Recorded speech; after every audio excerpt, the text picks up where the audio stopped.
সংবর্ত, কাব্যগ্রন্থ সংবর্ত। উৎসর্গ আবু সঈদ আইয়ুব বন্ধুবরের করকমলে। সংবর্ত কবিতার স্তবক সংখ্যা 6টি, পংক্তি সংখ্যা 166টি। রচনাকাল 6 সেপ্টেম্বর 1940। সংবর্ত। এখনো বৃষ্টির দিনে মনে পড়ে তাকে, প্রাদেশিক শ্যামলিমা যেই পাংশুর সাধারণ্যে ঢাকে, অমনি সে আসে, রেখারিক্ত ভাবচ্ছবি, অবিচ্ছিন্ন স্মৃতির উদ্ভাসে লাক্ষণিক, নেত্রসার কোপল প্রধান, প্রাক্প্রচ্ছদ নটি যেন, সঙ্গে সঙ্গে ঘোচে ব্যবধান দৃশ্য ও দ্রষ্টার মধ্যে। ভুলে যাই উত্তর 40 আমি, উদ্গ্রীব হয়েও যদি চাই, তবু গলকম্বলের থর, মুকুরের অধিকাংশ জোরে, নতদের লুকায় পায়ের ডগা, অধোমুখে কচ্ছিৎ কপালে, স্থান বিনিময় করে চাঁদিলে কপালে, চুলের প্রলেপ ওড়ে নামমাত্র বাতাসে যখন। বিমাই জীবন বুঝি বটে, কিন্তু ঠিক মাসে মাসে কিস্তির যোগান দিতে গিয়ে বাজার খরচে পড়ে টান। অথচ ডাক্তার বলে তন্তক্ষয়, এ বয়সে নিতান্ত নিশ্চয়, পুষ্টিকর পথ্য বিনা অতএব গত্যন্তর নেই। এবং যেকালে আজও রয়েছি বেঁচেই, তখন কি করে মরি, মৌরসের উচ্ছেদ না হোক, অন্তত চৌধুরীদের ভদ্রাসন ক্রোক স্বচক্ষে না দেখে, তাতে যদি দুলালেরা নম্রতা বা কাণ্ডজ্ঞান শেখে। বৃষ্টির বিবিক্ত দিনে ভুলি সে সকলই, এবাড়ির অনুমিত গলি। মনে হয় অগ্রণীর পদপ্রার্থী পথ, যার প্রান্তে মুদ্রিত জগৎ স্ফূর্তির প্রতীক্ষা করে। তখন থাকে না মনে দিগন্তরে উচ্ছিষ্ট উঞ্ছের বাটোয়ারা, হিংসার প্রমারা, স্থগিত মারির বীজ শস্যশূন্য মাঠে, চড়ে বসে নিহত বা নির্বাসিত শৈরীদের পাটে, প্রতিদ্বন্দ্বী সর্বে সর্বা যত, নিরর্থক পুষার একর্ষী নাম, অসূর্যের পুরাণ ঝলক, হিরণময় পাত্র ঠেলে ফেলে দেয় মেলে, অন্ধতম অতিপ্রজ বল্মীকে বল্মীকে, বিমানের বহু চতুর্দিকে, মাতরিস্যা পরিভু কবির কণ্ঠশ্বাস, মূল্যহাস সর্বত্র সর্বথা। আবশ্যিক বোঝে না সে সোজা কথা, শুধু যার ভূ সম্পত্তি আছে, উদয় আস্ত ভেবে মরি, খেয়ে পরে নেহাত যা বাঁচে, নির্ভয়ে তা খাটাতে পারি না। অথচ পত্তহু শুনি চার্চিলের স্বেচ্ছাচার বিনা অসাধ্য সাম্রাজ্য রক্ষা, অবর্থ প্রলয়, এবং যে ব্যক্তিসত্ত্ব সভ্যতার সম্মত আশ্রয়, তারও অব্যাহতি নেই অপঘাত থেকে। এক হিটলারের নিন্দা সাধে আজ বাধে কি বিবেকে, কিন্তু তার দিব্য আবির্ভাবে, প্রেতাত্ম অভাবে, জাগে যেন প্রাজ্ঞ পারমিতার অভয়। ক্লেদ মেদ খেদের আলোয়, জঘন্য জান্তব দেহে দেশকাল সংকুলিত মল, সশঙ্ক থাকে না আর তন্মাত্রা সম্বল, হয় তনু আচম্বিতে, নির্বিকার স্বপ্নের নিভৃতে, বিয়োগান্ত নাটকের উদ্যোগী নায়ক আমি পাতি, যৌবরাজ্য বোমজান কামান পদাতি, যে রাষ্ট্রের অঙ্গ নয় ন্যায় ক্ষমা মিতালি মনীষা, যার মুখ্য অবলম্ব জিজিবিষা, সামান্য লক্ষণ সাপদ সংকল নয় যেখানে কানন, দুরাক্রম্য নয় গিরিচূড়া, পরিশ্রুত সুরা, নিদাগের অফুরন্ত দিন, সুবর্ণধারার শোষ্প শ্যামল পুলিন, উৎপিঞ্জর তারুণ্যের লাস্যময় লীলায় মুখর, গন্ধর্বহ সমার্জিত সরাট অম্বর দেয় ফিরে, অবরোহী সন্ধ্যার শিশিরে, অনুপূর্ব মানুষের অভ্যুদিত চিত্তের প্রসাদ, জয়যুক্ত স্ট্রেসেমান ব্রিয়ার সংবাদ। হয়তো তখনই উপসয়ী সংবর্তের আড়ালে অশনি লেলিহান করবালে ধার দিতে শুরু করেছিল, প্রবাদের ধুঁ ধরেছিল তৎপূর্বে অন্তত মুসোলিনি যুদ্ধগামী বর্বরের মতো, এবং উদ্বাস্ত টটস্কি ইতিমধ্যে দেশে দেশান্তরে ঘুরে মরেছিল পুরাকালীন শহরে গলগণ্ট কুষ্ঠরোগী।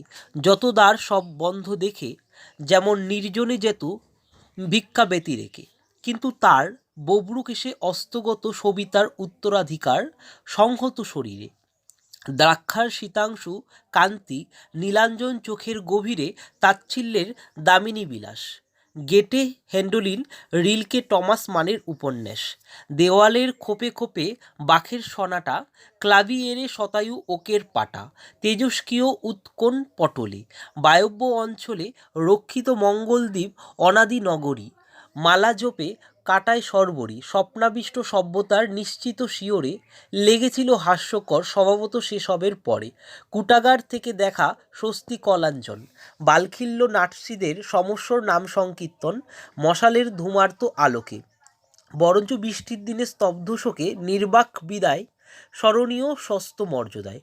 অবশ্য বুঝেছি আজ এ সিদ্ধান্ত নিতান্তই মেকি, কারণ অন্বয় ব্যতিরেকি।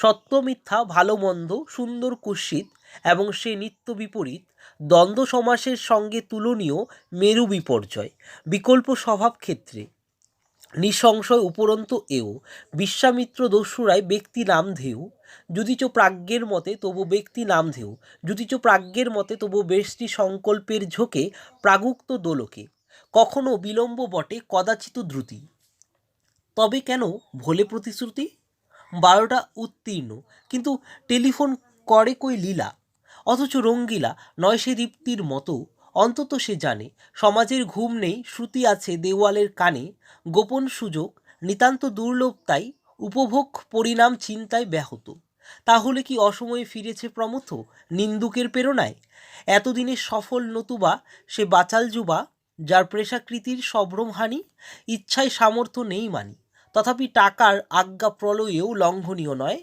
বন্ধকীয় নিলামে বিক্রয় মারোয়ারিদের গ্রাসে তুলে দেয় বাঙালির দায় সুতরাং যে মাঝারি বয়সীকে চায় সে নিশ্চয়ই প্রকৃতি ভিখারি নচেত বিকারী বৃথা স্বপ্ন সংকল্প অক্ষম মতিভ্রম বৃষ্টির বিভক্ত দিনে অসংলগ্ন স্মৃতির সংগ্রহে কিংবা শুধু মৌখিক বিদ্রোহে নিঃসঙ্গ জরার আরতি ভোলার প্রয়াস কিন্তু মানব ইতিহাসে মাঝে মাঝে আসে মলমাস কর্মচ্যুত পৃথিবী যখন উন্মাগ ঘুমের ঘোরে নাক্ষত্রিক সহযাত্রীগণ সে অপচারীকে ভুলে ছোটে লোকাতীতে নির্বাণ নিশীথে কারারুদ্ধ আয়ুর মেয়াদ রোমান্থ বিষায়িত ভবিষ্যের ধ্যান অভিজ্ঞান শকুন্তের স্পর্শ কুলসিত প্রমা বিরহিত অন্ধবিশ্বাসের বশে তখন মানুষ খোঁজে ফের অসুক্ত বা অসম্পৃক্ত অধিদৈবতের পুরাতন পদপ্রান্তে সঙ্গতি বা পৈতৃক অমীয় কার্যত যদিও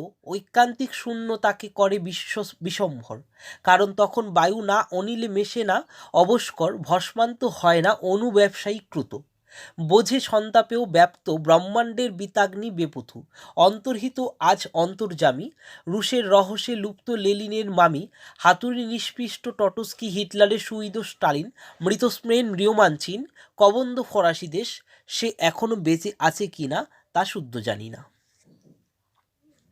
সুধীন্দ্রনাথ দত্তের সংবর্ত কবিতায় সংবর্ত কথার অর্থ হচ্ছে মহাপ্রলয়। সংবর্ত কবিতায় সংবর্ত কথাটি আছে একবার। সংবর্ত কবিতায় সংবর্ত কথাটি কবিতার চতুর্থ স্তবকে আছে। সংবর্ত কবিতায় ছটি স্তবক আছে। সংবর্ত কবিতায় মোট চরণ সংখ্যা 166টি 24+28+24+30+30+30। সংবর্ত কবিতায় তৃতীয় স্তবকে 24টি চরণ আছে। সংবর্ত কবিতায় চতুর্থ পঞ্চম ও ষষ্ঠ স্তবকে 30টি করে চরণ আছে। সংবর্ত কবিতার প্রথম লাইন এখনো বৃষ্টির দিনে মনে পড়ে তাকে। সংবর্ত কবিতার শেষ লাইন তা শুদ্ধ জানি না। বৃষ্টির দিনে কথাটি সংবর্ত কবিতায় দুবার আছে, প্রথম স্তবকে একবার, চতুর্থ স্তবকে একবার। বৃষ্টির বিবিক্ত দিনে কথাটি সংবর্ত কবিতায় দুবার, দ্বিতীয় ও ষষ্ঠ স্তবকে আছে। বৃষ্টির বিবিক্ত দিনে সংবর্ত কবিতায় বিবিক্ত কথার অর্থ হচ্ছে নিভৃতে। এখন বৃষ্টির দিনে মনে পড়ে তাকে, এখানে লীলাকে মনে পড়ার কথা বলা হয়েছিল। চুলের প্রলেপ ওরে নামমাত্র বাতাসে যখন। সংবর্ত কবিতায় কার সম্বন্ধে বলা হয়েছে কথাটা? কথকের সম্বন্ধে। এ বয়সে নিতান্ত নিশ্চয় কি তন্তুক্ষয় ভুলে যাই ড্যাশ আমি উত্তর 40 আমি। সঙ্গে সঙ্গে ঘটে ব্যবধান। সংবর্ত কবিতায় কিসের মধ্যে ব্যবধান ঘটে? দৃশ্য ও দ্রষ্টার মধ্যে। স্থান বিনিময় করে ড্যাশ। সংবর্ত কবিতায় কারা স্থান বিনিময় করে? চাঁদিতে কপালে। সংবর্ত কবিতায় অধোমুখে কচ্চিত্তাকালে নতদের কি লুকায়? পায়ের ডগা। এ বয়সে নিতান্ত নিশ্চয় কি তন্তুক্ষয় ড্যাশ বিনা অতএব গত্যন্তর নেই। কি বিনা? পুষ্টিকর পথ্য বিনা। মনে হয় অগ্রণীর পদপ্রার্থী পথ। কাকে মনে হয়? এ বাড়ির অনুমিত গলিকে। স্থগিত ড্যাশ বীজ শস্য শূন্য মাঠে। সংবর্ত কবিতায় অনুযায়ী পূরণ করো। এখানে হবে স্থগিত মারির বীজ শস্য শূন্য মাঠে। সংবর্ত কবিতায় সর্বত্র সর্বথা আবশ্যিক কি? উত্তর হবে মূল্যহ্রাস। সংবর্ত কবিতায় একর্ষী কথার অর্থ হচ্ছে একাকী গমনশীল। সংবর্ত কবিতায় মাতরিস্যা কথার অর্থ কি? বৈদিক মতে বায়ু। সংবর্ত কবিতায় অন্ধতম অতিপ্রজ কথার অর্থ কি? উৎপাদনশীল। সংবর্ত কবিতায় কি বিনা অসাধ্য সাম্রাজ্য রক্ষা? উত্তর হচ্ছে চার্চিলের স্বেচ্ছাচার বিনা। হিটলারের প্রসঙ্গ সংবর্ত কবিতায় কোন স্তবকে আছে? দ্বিতীয় স্তবকে আছে আর ষষ্ঠ স্তবকে আছে। সংবর্ত কবিতায় প্রেয়সীর দিব্য আবির্ভাবে মনে কিসের অভয় জাগে? প্রাজ্ঞ পারমিতার অভয় জাগে। সংবর্ত কবিতায় কথকের পাতা যৌবরাজ্যের মুখ্য অবলম্বনগুলি ক্রমানুসারে সাজাও। উত্তর হবে ন্যায়, ক্ষমা, মিতালি, মনীষা। সংবর্ত কবিতায় কথকের পাতা যৌবরাজ্যের অঙ্গ কি কি নয় বলে উল্লেখ আছে ক্রমানুসারে লেখো। উত্তর হবে বোমযান, কামান, পদাতি। সংবর্ত কবিতায় কথকের পাতা যৌবরাজ্যের মুখ্য অবলম্ব কি? জিজিবিষা। সংবর্ত কবিতায় উল্লিখিত জিজিবিষা কথার অর্থ কি? অর্থ হচ্ছে বাঁচার ইচ্ছে। সংবর্ত কবিতায় অনুপূর্ব মানুষের অভ্যুদিত চিত্তের প্রসাদ কি? জয়যুক্ত স্ট্রেসেমান ব্রিয়ার সংবাদ। সংবর্ত কবিতায় জয়যুক্ত স্ট্রেসেমান ব্রিয়ার সংবাদ বলতে কবি কি বুঝিয়েছেন?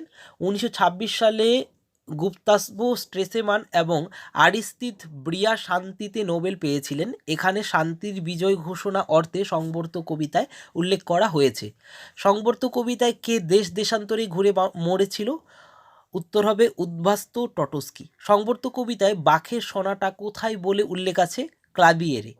সংবর্ত কবিতা কোন স্তবকে টমাস মানের উপন্যাসের প্রসঙ্গ আছে? চতুর্থ স্তবকে আছে।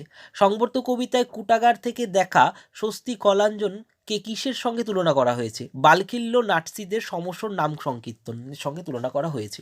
সংবর্ত কবিতায় দ্বন্দ্ব সমাসের সঙ্গে তুলনীয় কি? মেরু বিপর্যয়। সংবর্ত কবিতায় দ্বন্দ্ব সমাসের সঙ্গে মেরু বিপর্যয় তুলনীয় কোন ক্ষেত্রে? উত্তর বিকল্প স্বভাব ক্ষেত্রে। ড্যাশ উত্তীর্ণ কিন্তু টেলিফোন করে কই লীলা। 12টা উত্তীর্ণ কিন্তু টেলিফোন করে কই লীলা। তাহলে কি অসময়ে ফিরেছে ড্যাশ? নিন্দুকের প্রেরণায়। তাহলে কি অসময়ে ফিরেছে প্রমথ? নিন্দুকের প্রেরণায়।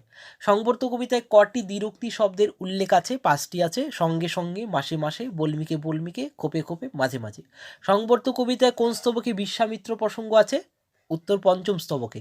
অথচ প্রত্যহ শুনি চার্চিলের স্বেচ্ছাচার বিনা অসাধ্য সাম্রাজ্য রক্ষা। সংবর্ত কবিতার কোন স্তবক থেকে পংক্তিটি গৃহীত হয়েছে? উত্তর হবে দ্বিতীয় স্তবক। সংবর্ত কবিতাটি কাব্যগ্রন্থের কততম কবিতা? এটি 9ম সংখ্যক কবিতা। সংবর্ত কাব্যগ্রন্থটি কাকে উৎসর্গ করা হয়েছিল? আবু সঈদ আইয়ুবকে। সংবর্ত কবিতার রচনাকাল হচ্ছে 6 সেপ্টেম্বর 1940 খ্রিস্টাব্দ। ধন্যবাদ।